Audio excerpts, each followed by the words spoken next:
दुर्गाष्टमी है और हमने भी आज दुर्गाष्टमी की पूजा की है। तो चलिए हम भी साथ में से पूजा करते हैं।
ध्यान में अनिमा आदि सिद्धि युक्त किरणों से घिरी हुई भवानी का ध्यान करता हूँ। उनके शरीर का रंग लाल है, नेत्रों में करुणा लहरा रही है तथा हाथों में पास अंकुश बाण और धनुष शोभा पाते हैं। ऋषि बोले, चंड और मूल नामक दैत्य के मारे जाने तथा बहुत सी सेना का विनिष्ट हो जाने पर दैत्यों के राजा प्रतापी शुंभ के मन में बड़ा क्रोध पैदा हुआ। उसने दैत्यों की संपूर्ण सेना को युद्ध के लिए प्रस्थान करने को आदेश दिया। वह बोला, आज युद्ध नाम के 86 दैत्य सेनापति अपनी सेनाओं के साथ युद्ध के लिए कूच करे और कंबू नाम वाले दैत्यों के 84 सेनानायक अपनी सेनाओं से घिरे हुए यात्रा करें। 50 कोटि वीर तुल्य के और 100 ब्रह्मकुल के असुर सेनापति मेरी आज्ञा से सेना सहित प्रस्थान करे। काला किंकरहाद्र मौर्य और कालिके असुर भी लड़ाई के लिए तैयार हो मेरी आज्ञा से तुरंत प्रस्थान करे। भयानक शासन करने वाले असुराज शुंभ इस प्रकार आज्ञा दे सहस्त्र बड़ी बड़ी सेनाओं के साथ युद्ध के लिए प्रस्तुत हुआ। उसकी अत्यंत भयंकर सेना को आती देख चंडिका ने अपने धनुष की टंकार से पृथ्वी और आकाश के बीच का भाग गुंजा दिया। राजन तदंतर देवी के सिंह ने बड़े जोर से दहाड़ना आरंभ किया। फिर अंबिका ने घंटे की आवाज से उस निनाद की ओर और भी अधिक बढ़ा दिया। धनुष की टंकार, सिंह के दहाड़ और घंटे की ध्वनि से संपूर्ण दिशाएं गूंज उठी। उस भयंकर शब्द की कारी ने अपनी विकराल नोक को और बढ़ा दिया और इस प्रकार से विजयनी हुई। उस तुमुल घोष को सुनकर दैत्यों की सेना ने चारों ओर से आकर चंडिका देवी, सिंह तथा काली देवी को क्रोधपूर्वक घेर लिया।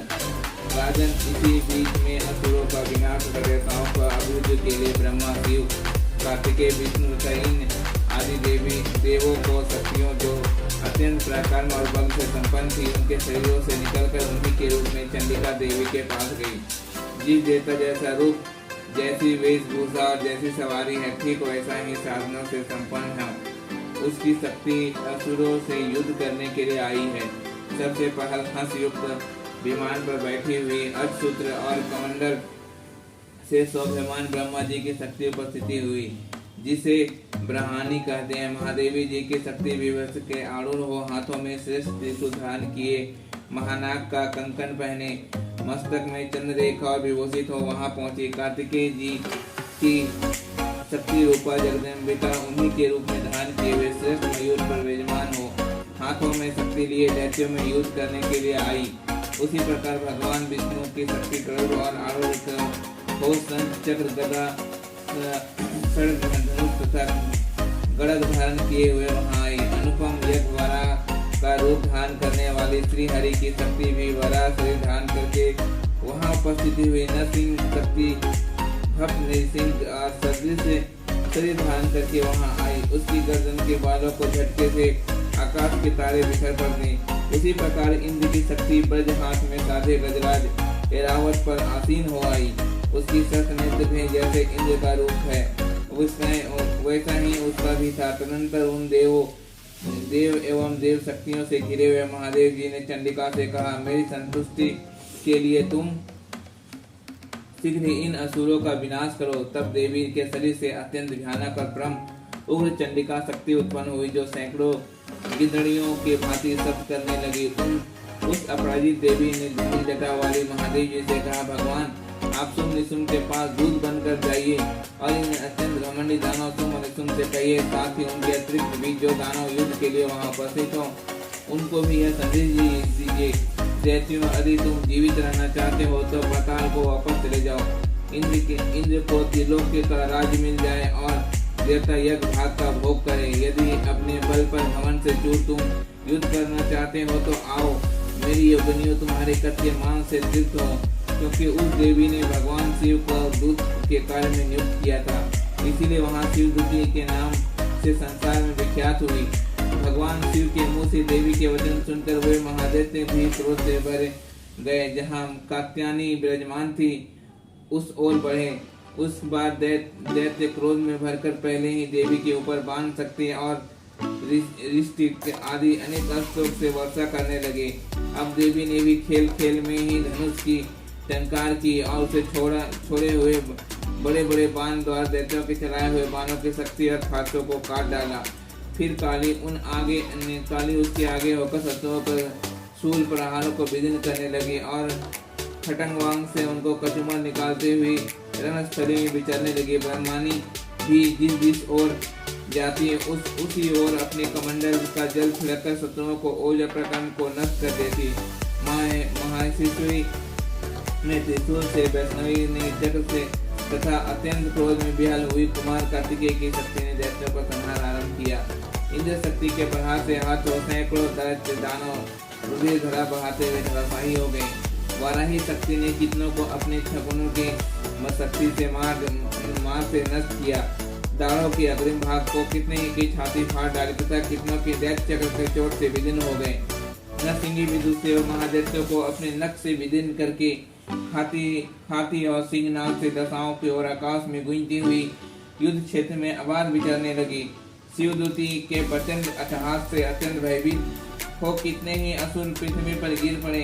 उन्हीं शिवदूती ने उस समय अपना ग्रास बना लिया। इस प्रकार क्रोध से भरे मातृगणों का नाना प्रकार से उपाय से बड़े बड़े असुरों का मर्दन देख दैत्य सैनिक भाग खड़े हुए। मातृगणों के से पीड़ित दैत्यों के युद्ध में भागते देख रक्तबीज नाम के महादैत्य को कुपित हो युद्ध के लिए आगे बढ़ा। उसके शरीर से जब रक्त की बूंद पृथ्वी पर गिरती तब उसी के समान शक्तिशाली एक दूसरा महादैत्य पृथ्वी पर पैदा हो जाता। महावसर के रक्तबीज के हाथ में गदा लेकर इंद्र शक्ति के साथ युद्ध करने लगा। अब इंद्रेणी ने अपने बल से रक्तबीज को मारा। वज्र के घायल होने पर उसके शरीर से रक्त बहने लगे और उससे उसी के समान रूप वाले बल योद्धा उत्पन्न होने लगे। उनके शरीर से खून की जितनी बूंद गिरी उतनी ही दैत्य उत्पन्न हो गए। अब रक्तबीज के समान ही वीर्यवान, बलवान तथा पराक्रमी थे। वह रक्त से होने वाले दैत्य भी अत्यंत भयंकर अस्त्र का प्रहार करते ही मातृगणों के साथ अत्यंत घोर युद्ध करने लगे। पुनः वज्र के परंतु जब उसका मस्तक घायल हुआ तो उसका रक्त बहने लगा। उसमें हजारों वैसे ही पुरुष उत्पन्न हो गए। वैष्णवी ने युद्ध में रक्तबीज पर चक्र का प्रहार किया था। इंद्रियाणी ने दैत्य सेनापति को गदा से चोट पहुंचाई। वैष्णवी के चक्र से घायल होने पर उसके शरीर से जो रक्त बहा उसी को बराबर आकार वाले महादेव प्रकट हुए। उसके बाद संपूर्ण जगत व्याप्त हो गया। कौमली ने शक्ति से, वाराही ने खड़ग से और महर्षि ने त्रिशूल से महादेव के रक्तबीज को घायल किया। उन महादैत्यों के रक्तबीज ने भी क्रोध में भयकर गदा से भी मातृ शक्तियों को पृथक प्रहार किया। शक्ति और शूल आदि के ने अनेक बार घायल होने पर भी जो उसके शरीर से रक्त की धारा पृथ्वी पर गिरी उससे भी सैकड़ों असुर उत्पन्न हुए।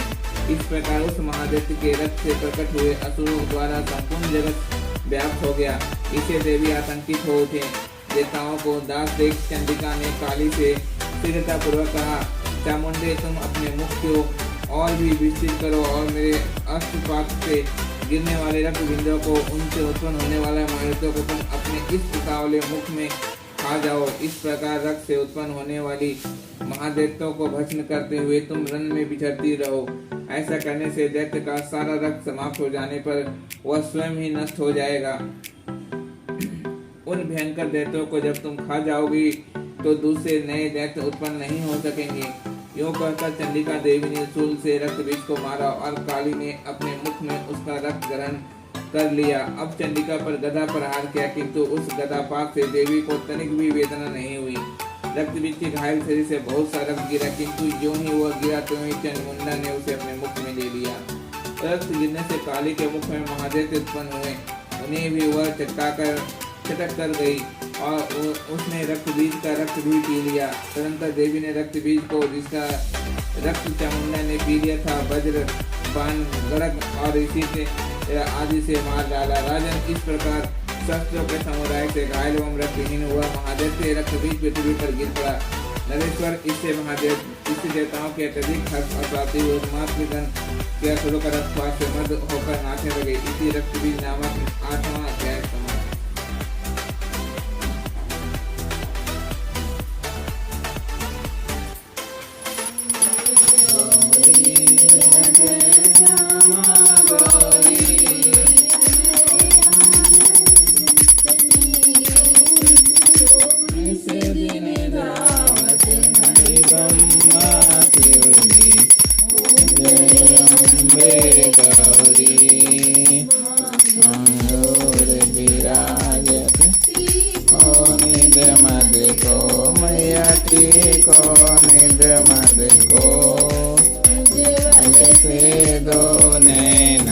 उज्ज्वल से दो नैना बदननी को जय अम्बे गौरी समान कलेवर तांबर राजे तांबर राजे पुष्प गल माला रक्त पुष्प गल माला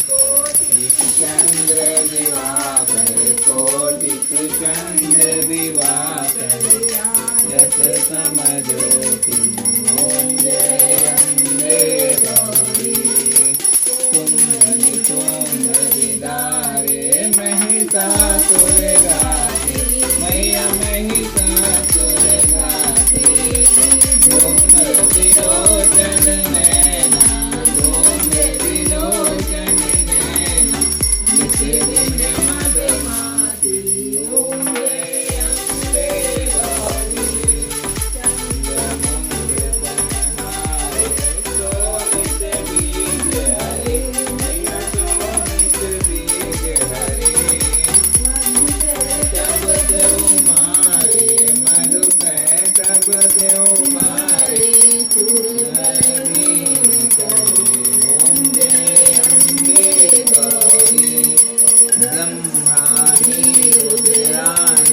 तुम कमला रानी मैया तुम कमला रानी आगमनी तम बखानी आगमनी तम बखानी तुम देव पट रानी ओम जय अम्बे गौरी चौसठ योग निगावत नीत करत भैरो मैया नीत करत भैरो भारत ताल में गंगा रमण ओम जय अम्बे गौरी तुम ही जग की माता तुम ही हो भरता मैया तुम ही हो भरता भगतन के दुख हरता भगतन के इधर देखिए विराट को, इधर देखिए विराट को, ये लेटी हुई है। अम्बे गौरी